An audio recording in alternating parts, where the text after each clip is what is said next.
Hi, this is Dr. Ward, and I just want to review some post-op instructions for a bone graft or bone augmentation procedure.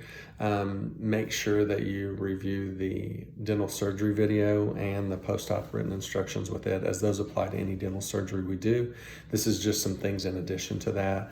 Obviously, with the wound care, it's fragile, and just like we've talked about in the dental surgery video, we want to just try and maintain the seal and treat it very delicately. We don't want things getting caught in there, and the foods that we're going to have soft diet, so review all of that.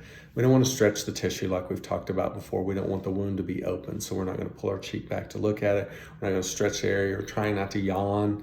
Anything that can exaggerate the movements in your mouth can cause that wound to open. Sometimes we use membranes, which we've talked about before, but there's a specific type that will ask you to clean after a couple of days, and how to do it with a very soft bristled toothbrush. Most of the time we're going to leave those areas alone. That we talked about bone fragments. Most of the times these grafts that we do, some form of it will be a particulate graft, and it will be like big pieces of sand that if some of that comes out, if we lose less than 5% of that, I'm not real worried about it, and it may happen, but the goal is to try and contain all of that as much as possible.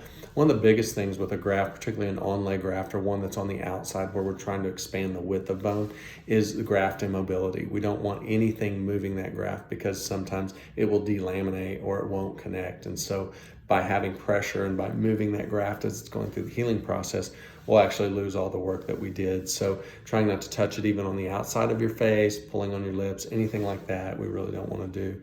Generally with those type of grafts, it's 2 to 3 weeks before we take stitches out, and I'll be specific for your specific situation.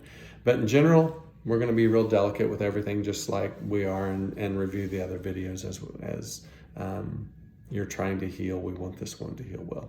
Thanks.